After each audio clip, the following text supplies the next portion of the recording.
Ako nga pala to, si Daddy G. At eto naman ang partner ko. Kaya tara, sumama kayo sa munting sari-sari store na bubukasan namin ni partner. Eto yung loob ng tindahan nung una, eto naman yung loob ng tindahan ngayon. Sobrang saya namin ni partner dahil meron na kaming sari-sari store at pinagmamalaki namin yun.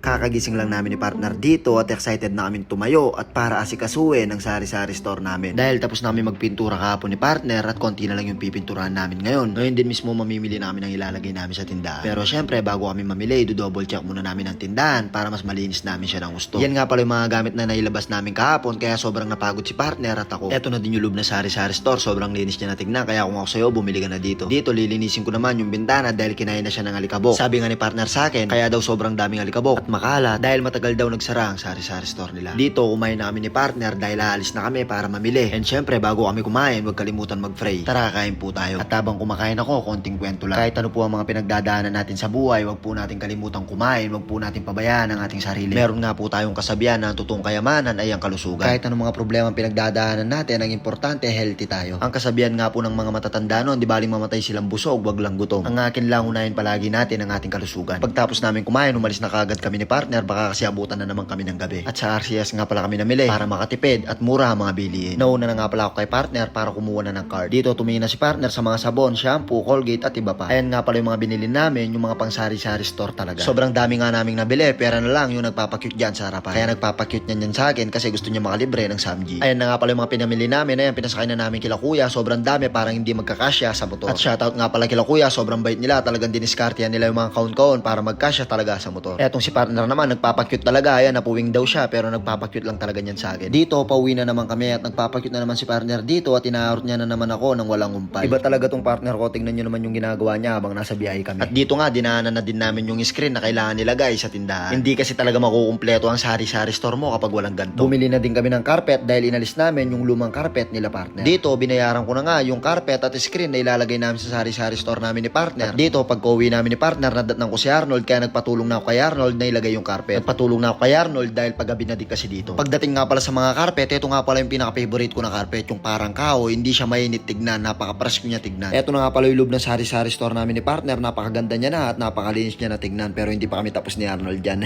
At ito na, totoo na talaga, ito na talaga yung pinaka-finished product ng aming sari-sari store. Ayan, natapos na namin nilagay ni Arnold yung carpet. Ito, tapos lang namin na yung silang store. Ayan. Ito si Mrs. Pagod ka na ba?